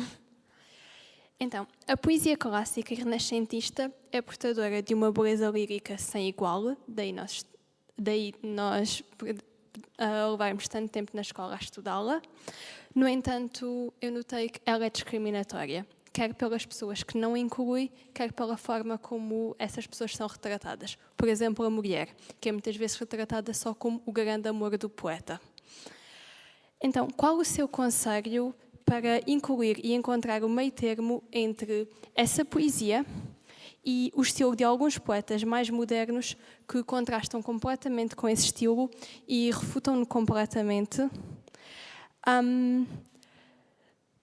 tirando deste modo da discussão também aquilo que já havia de bom nessa poesia, simplesmente tínhamos de tirar aquilo que era mau. Então, como podemos levar os poetas e fãs destes dois estilos a conversar e a promover um estilo poético novo em que não tínhamos de escolher entre essa beleza clássica e inclusão?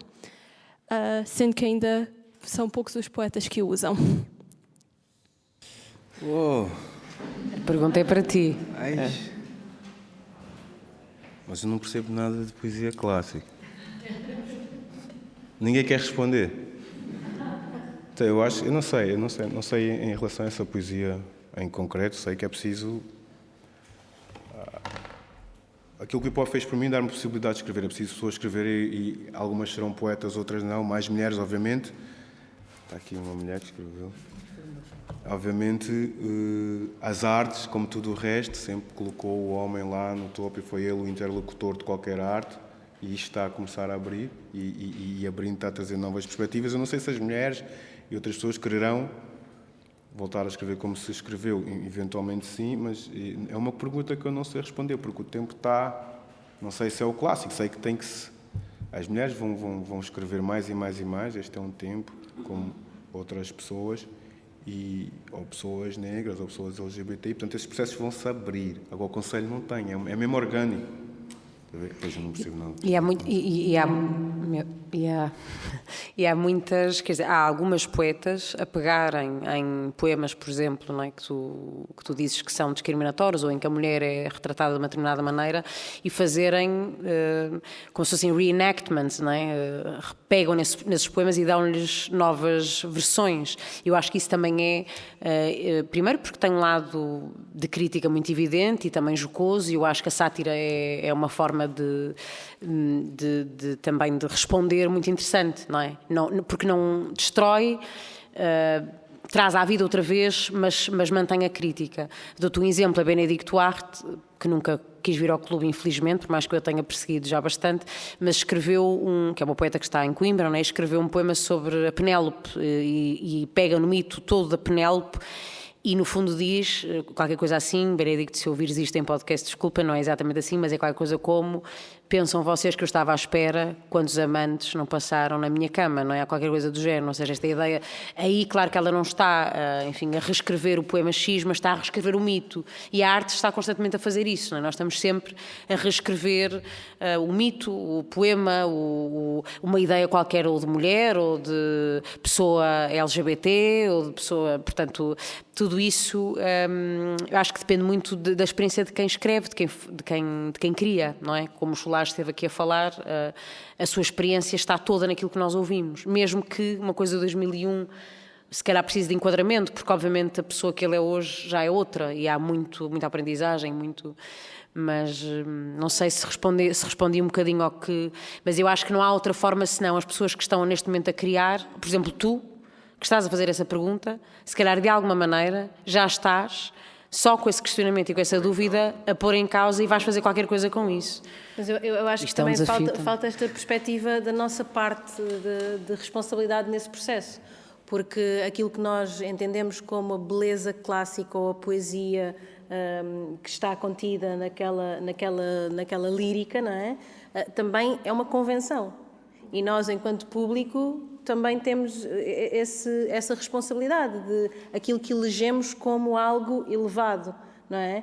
E se houve uma altura em que era a forma, eu acho que o conteúdo atualmente tem uma preponderância fortíssima e nós, enquanto público, completamos aquilo que é o ciclo da arte, não é? Portanto, também está nas nossas mãos essa responsabilidade.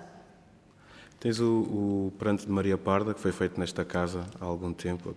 A Capicua, por exemplo, reescreveu aquela mulher, não é? Que o Gil Vicente tinha retratado como mulher velha, beiçuda, feia, bêbada, a andar por Lisboa, não é? Uma ideia de uma mulher que... e depois esta polémica que o Gil Vicente escreveu parda e durante 500 anos ela foi transformada... Não há provas que na altura fosse uma mulher preta, mas depois a própria arte transformou-a em preta, porque essa era a simbologia de mal, de vício, não é? De tudo o que se queria, sujo, que se queria representar como o mal de Lisboa. E quando esse texto nos chegou a nós, já em Lisboa, em Brasil, em 2021, essa Maria é preta.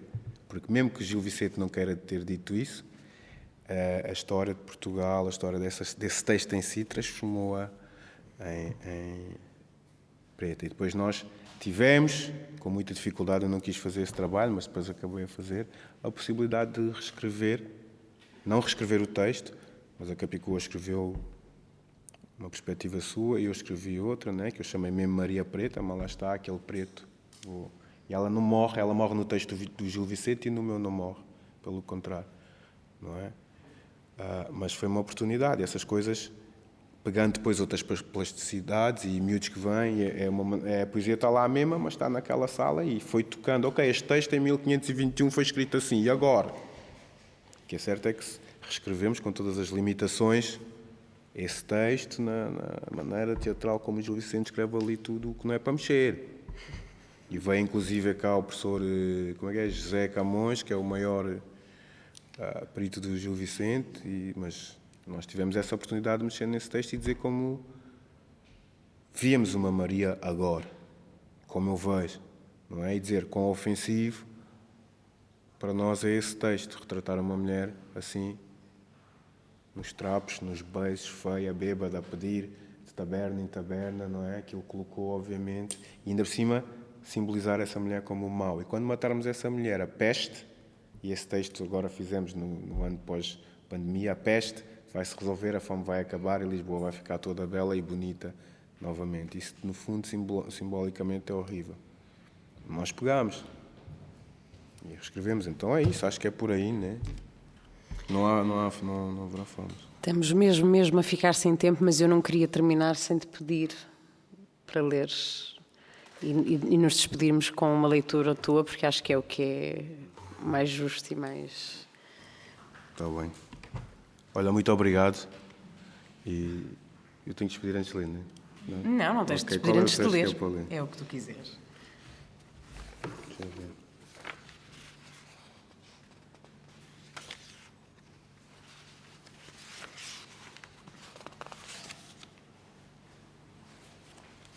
Qual é que tu fizeste lá no Iémen? Qual é que era? No Tens Iémen? aí. Vamos todos ficar bem. Não tenho. Vou ler este mesmo. Deixa eu ver só aqui mais. Isto é. Ok. Isto é uma pergunta. Aqui onde crescemos que vamos criar os nossos bebés? Entre as ruínas das fábricas onde só sobram chaminés? Onde o comércio e os serviços já tiraram estaminés? Não se vê o posto fronteiriço, mas há uma linha que lhes protege. Nem preto, nem mestiço, é tudo merda para quem nos resta. Quatro nos falam disso e depois cagam para quem lhes elege. Onde a CMTV chupa o sangue para encher os rodapés. E o ACM só vê onde há sangue para chupar o dinheiro da UE. Igrejas ao desbarato espalham boatos na nossa fé. Projetos sociais em aparato controlam pretos e calés. Cidadania que se restringe só a quem nasce com a pele bege. Que ao fim do dia dança e finge que até gosta da nossa tez. E a cada crise que nos atinge estás mais arrasca, mais resvés. Cada geração que chega aos 15 sai da casca mais herés. Sem bibliotecas nem jardins, só vejo tascas e cafés. Produtos com rótulos mandarins e merceários do Bangladesh. Restam placares e boletins de euromilhões. Sonhar boés. Sixteen baixam trampolins, fazer canções que dão cachés. Pegar na bola, partir rins, sonhar em ter o nome no pés. Mas corações viram ruins quando só como um em cada 10. Pozinhos de pirlim, pim, pilim, no fim estás dentro a cumprir 10. Não se olha a meios para chegar a fins, com fins que o centro deu com os pés. Da pirâmide e das fins viemos parar no supés. Da pirâmide social onde o que tens dito ao que tu és. Sonhei que no meu bairro íamos montar um quilombo. Acordei com um tombo. Sonhei que no meu bairro íamos matar o Colombo. Acordei com um tombo. Afinal isto é uma jaula onde puseram um leão e ensinaram-lhe a ter orgulho na sua própria prisão. O gueto é só uma jaula onde puseram um leão para levar a vida de cão. Um dormitório, um reservatório de serviçais, uma senzala, onde a lei que diz que somos iguais não nos iguala. Inquilinos têm estatuto de preso e rei na bala. Condenados da terra ao chute e desprezo no meio de uma ala. Condenados da terra é um livro de Fanon. Neste regime de trabalho forçado que escraviza com um salário, ou regime de consumo forçado que hostiliza quem não tem salário, à mercê dos cartéis, do ramo imobiliário, que nos tiram de onde querem hotéis num derrame comunitário. Contentores do desespero, prisões da miséria, expulsos do coração da cidade, reclusos nas artérias, sem voto na matéria, visto como demónios por quem faz os nossos corpos seu despojo e património. Onde brothers são rivais com base em códigos postais e abrem buracos letais em filhos enterrados pelos pais, a defender localidades em vez de defender os locais, mas estamos todos no mesmo barco que vai vender-nos num cais. Sonhei que no meu bairro íamos montar um quilombo. Acordei com um tombo. Sonhei que no meu bairro íamos matar o Colombo. Acordei. Caminhos aqui não vão a Roma, mais rápido vão a Sodoma, está no aroma. Este lugar é feito com sangue, não pisa aqui se não tem estômago. Aroma dos corpos fechados no porão, a que se soma. Aroma do café e algodão, a que se soma. Aroma de WC e de betão, a que se soma. O ódio pelo preto, o branco pobre e um Roma, e que se soma. É como se é marcada a ferro quente logo no cromossoma. E a minha mãe queria que eu chegasse a casa com um diploma. Cheguei a casa com um hematoma. Não queria chiga na casa, panfolhar mamãe a toma. Um dia nunca chiga na casa, polícia choma. Este bairro que faz manchete encheu de votos um vereador. Este bairro que faz manchete encheu os bolsos a um construtor. Este bairro que faz manchete encheu a barriga ao mediador. Mas esta casa encheu de 7, no inverno já tem bolor. Na tempo o frio não te paga 200 euros de aquecedor. Para senhoria o minha praga, estrangeiro o camorador. Mas com o grafite dessa em pena arranjava os canos e o elevador. E neste sítio a vossa pena causa mais danos, mais dor. E achas que é coincidência onde tu foste realojado, com o vento forte, a violência, o aterro sanitário ao lado, a super esquadra, a autoestrada cheia de monóxido de carbono, a recolha do lixo atrasada e os canteiros ao abandono? Lá onde fica a siderurgia ou a fábrica de adubos, lá onde não sabes se é mesmo água aquilo que sai dos tubos. Só sabes que circulam tóxicos no ar e nas nuvens e tu tens que pagar 20 euros cada vez que tu vens ao hospital.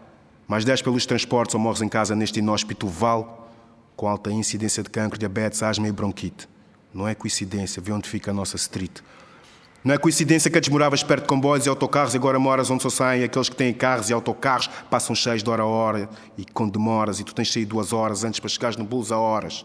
Mas chegar no Bulls agora é privilégio de uma minoria, cada vez mais nós estão encostados a ver passar o dia. E ao fim do dia são encostados e acabam no chão com hemorragia, qualquer semelhança com uma prisão não é ficção, não é fantasia. Sonhei que no meu bairro íamos montar um quilombo. Eu sonhei com um tombo, acordei com um tombo. Sonhei que no meu bairro íamos matar o Colombo. Acordei, onde abundam os supermercados baratos, o sal, a gordura, açúcar, hidratos, onde há um genocídio com os mesmos nitratos que puseram nas bombas ou põem nos pratos, hormonas, bactérias, carnificina, esterilizações, antibióticos, vacina, a escola elimina brodas no currículo, ficas mais só quando passas de ciclo, miséria, descrença, inveja, discorda, pedras, álcool, enxórdia, jogos apostas são misericórdia, o ódio arrasa a esperança e fode-a. Mas o gueto só vence quando a comunidade deixou de se amar e perde o afeto. Na rua, no prédio, reina a crueldade, já não há um lar, ficou só um teto. Mas o gueto só vence quando a comunidade deixou de se amar e perde o afeto. Obrigado.